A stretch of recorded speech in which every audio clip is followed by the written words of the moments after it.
Before leaving, please remember to make a contribution to all of my thousands of hours of work here. PayPal, Patreon, or fundraiser in the description below or on the China Rising Radio Sinoland article page. Thank you. Hello, everybody. This is Jeff J. Brown, China Rising Radio Sinoland. I hope you enjoyed part one of this little two-part thing I did to show how leaders like Vladimir Putin and Xi Jinping care much, much more about Westerners and their future and their opportunities and prosperities and safety, much, much more than the West leaders who are totally sold out to the global capitalist gangster bankster trillionaire elites. It's just all there is to it. Today, I'm going to be reading passages that she wrote and gave as a speech to the World Economic Forum, Davos. And it's really, really different than Putin. You know, the Russians are very European. They, well, at least the people where most of the people live to the west of the Ural Mountains, I think feel very Eurocentric. The Russian royalty, the royal family, had, you know, aunts and uncles and cousins and brothers and sisters, you know, for centuries throughout Europe. That also went for the nobility, for the aristocracy, and even for the elite. You know, there was a lot of blood between Western Europe, Eastern Europe, and Russia. In fact, for over 200 years, educated Russians didn't even speak Russian; they spoke French. So, you know, the White Russians that, with the Western allies, tried to destroy Lenin and the Russian Revolution. So you can really see it. You can really see it in Putin's, the way his delivery is very Cartesian. It's analytical. It's logical. It's sort of step by step. You know, this is what we need to do. Now we're going to get to Xi Jinping, and it's just like, wow, what a difference. And neither is better than the other. Xi, of course, is a product of his culture and civilization, which is deeply Confucius, Taoist, and Buddhist. The big Buddhist wheel of life keeps on turning now, and change is always coming. Xi, you know, like all other Chinese leaders going back 5,000, Mao did the same thing. When Mao swam across the Yangtze River in his 70s during the Cultural Revolution, I mean, the Yangtze River, have you seen it? I mean, it's in Wuhan. I mean, I'd be scared to death. And he did it when he was in his 70s. But when he swam across the Yangtze River, Westerners were poo-pooing it and saying he was just trying to be macho and, you know, show off and all that. It's not true. It was a deeply allegorical act. You know, crossing the great river, crossing the deepest waters, you know, negotiating and responding to currents in the water. It's very, very, very Chinese, because it all goes back to Confucianism, then Taoism, and then Buddhism. So, and you'll listen to that in Xi's speech, and he did it in every. Hu Jintao, Jiang Zemin, Deng Xiaoping, and everybody, emperor and local and regional and leader in China.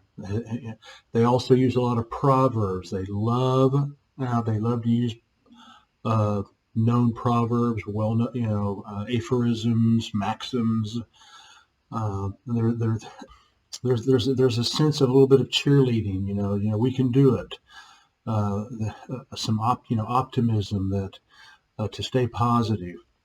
I'm now going to read the extract from Xi Jinping. Part 2. Chinese president takes the Confucian, Taoist, Buddhist high road of noble ideals to give the world's people hope for the future and asks them to join all multilateral, multipolar CSAI, that being communist, socialist, anti-imperialist people, to save planet Earth and the global 99%. Here we go. Ladies and gentlemen, friends, history is moving forward and the world will not go back to what it was in the past. Every choice and move we make today will shape the world of the future. It is important that we properly address the four major tasks facing the people of our times. The first is to step up macroeconomic policy coordination and jointly promote strong, sustainable, balanced, and inclusive growth of the world economy. The second is to abandon ideological prejudice and jointly follow a path of peaceful coexistence, mutual benefit, and win-win cooperation. No two leaves in the world are identical, and no histories, cultures, or social systems are the same. Each country is unique with its own history, culture, and social system, and none is superior to the other. The third is to close the divide between developed and developing countries and jointly bring about growth and prosperity for all. Today, inequality continues to grow, the North-South gap remains to be bridged, and sustainable development faces severe challenges. The fourth is to come together against global challenges and jointly create a better future for humanity in the area of economic globalization, public health. Emergencies like COVID-19 may very well recur, and global public health governance needs to be enhanced. The earth is our one and only home. Ladies and gentlemen, friends, the problems facing the world are intricate and complex. The way out of them is through upholding multilateralism and building a community with a shared future for mankind. First, we should stay committed to openness and inclusiveness instead of being closed off and exclusionary. Multilateralism is about having international affairs addressed through consultation and the future of the world decided by everyone working together. Second, we should stay committed to international law and international rules instead of seeking one's own supremacy. Ancient Chinese believed that, quote, the law is the very foundation of governance, end of quote.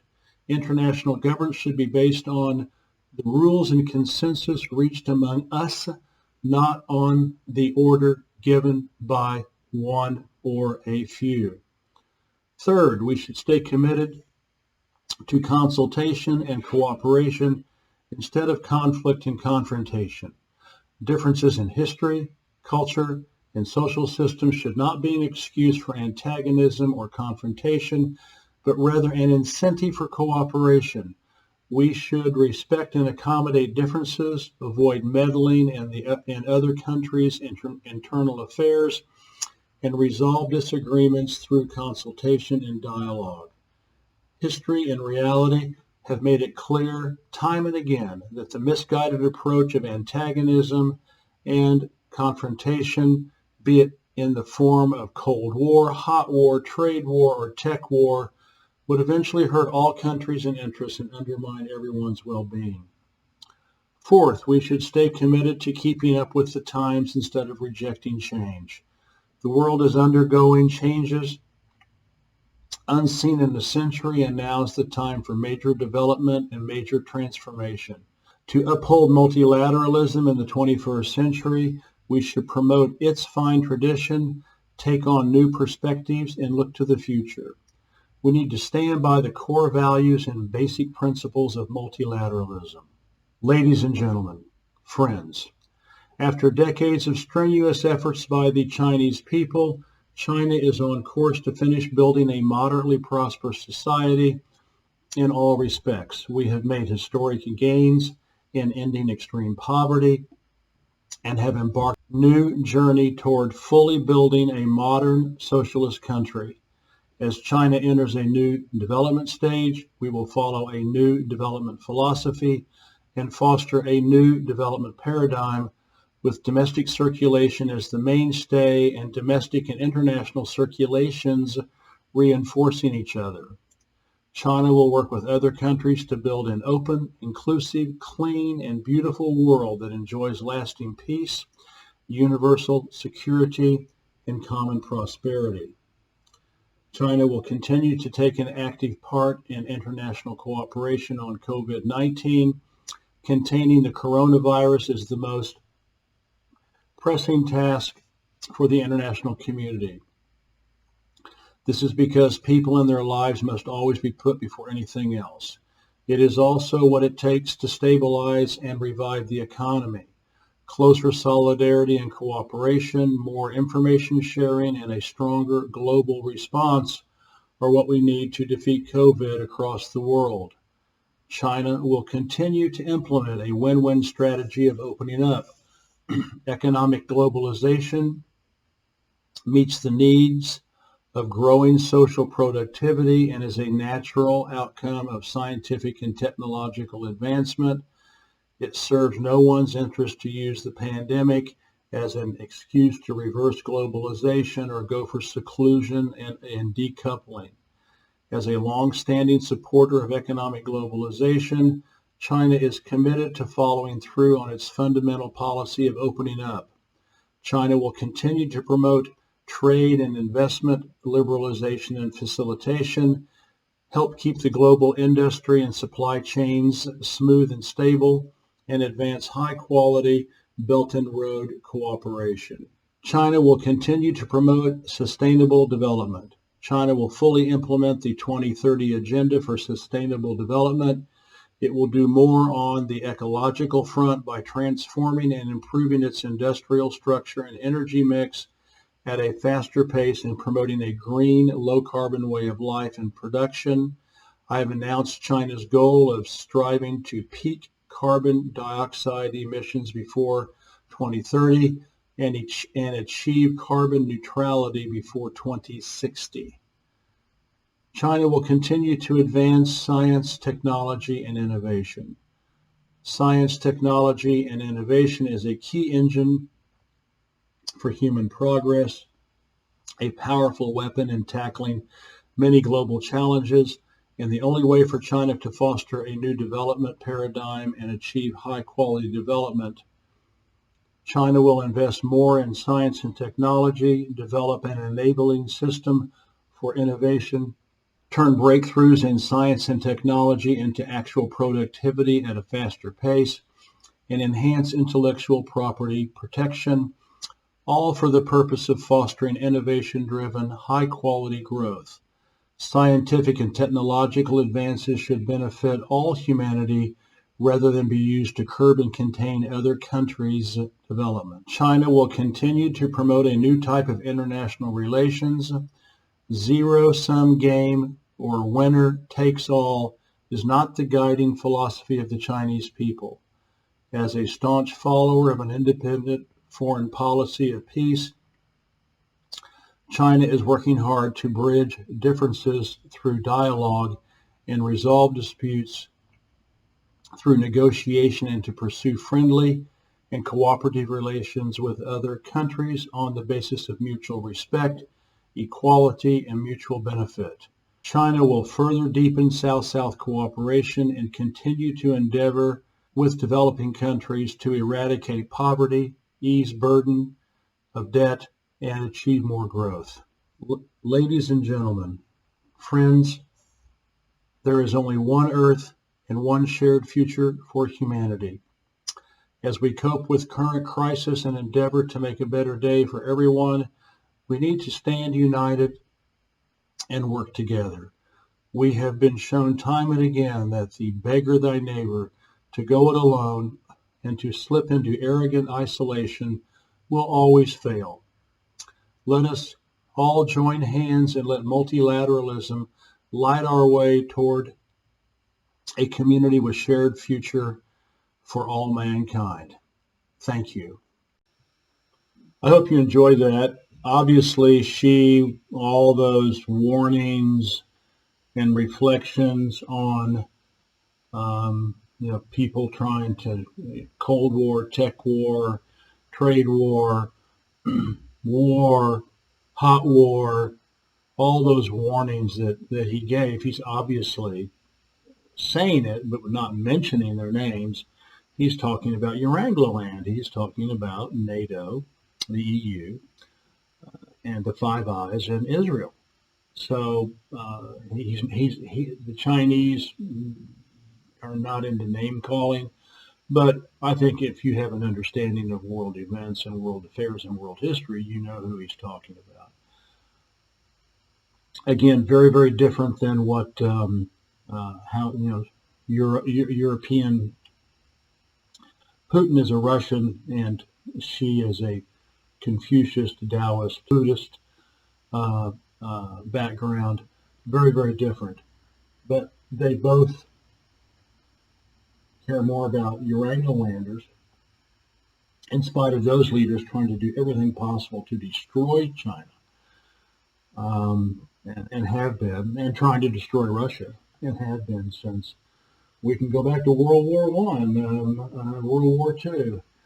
We can go back to 1917 with the Russian Revolution. What I want you to understand is that they realize that even if the United States and Urangland take a secondary position in the future, they're not going to do what the United States and Western Empire are trying to do, which is to control every last asset and control every last and extract every last asset. Because as she said, it doesn't. I mean, it works for a while. It's worked for the United States and Western Empire the last 500 years, colonialism, and then post-war.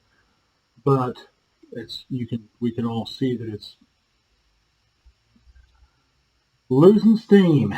It is running out of gas, and it cannot last forever. Thank you. Have a wonderful day. China Rising Radio Sinoland and China Tech News Flash signing out. Please make a contribution to all of my hard work. Thank you.